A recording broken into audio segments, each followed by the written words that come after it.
Hello guys, good morning. Ari kita guys sa Barangay Marquez.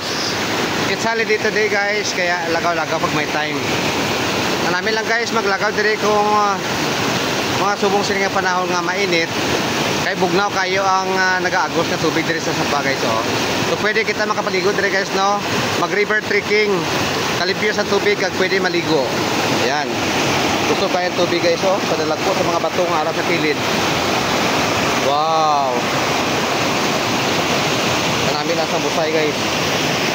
Hashtag na dito sa ubos guys oh. Hashtag dito sa ubos. Ayan.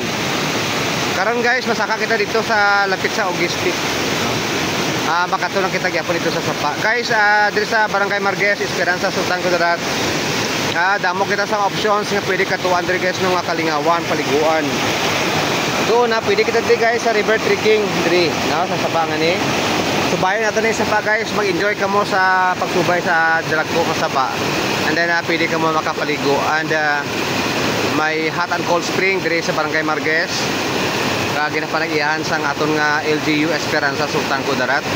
May ara makamo guys nga pwede katuan no nga mag asaka dito sa bukid no, sa Ogis Peak. Okay, sa Ogis Peak.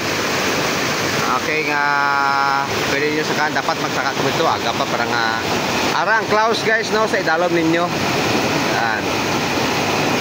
Kaga ason guys, may ara na kita diri nga zip line diri sa aton nga Barangay Marquez nga under construction subong.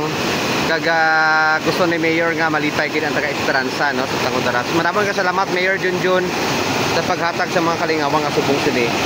So guys, sa July 1 invited ang tanan guys no sa pagkadto sa atubangan sang bagong gina-construct nga LGU nga building.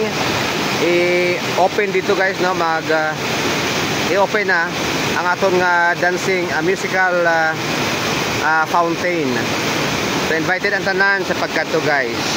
So welcome diri sa Banuas Esperanza and enjoy sa kadamo sang aton nga mga options para malipay diri sa Banuas Esperanza. Thank you guys for watching. Thank you. Bye-bye.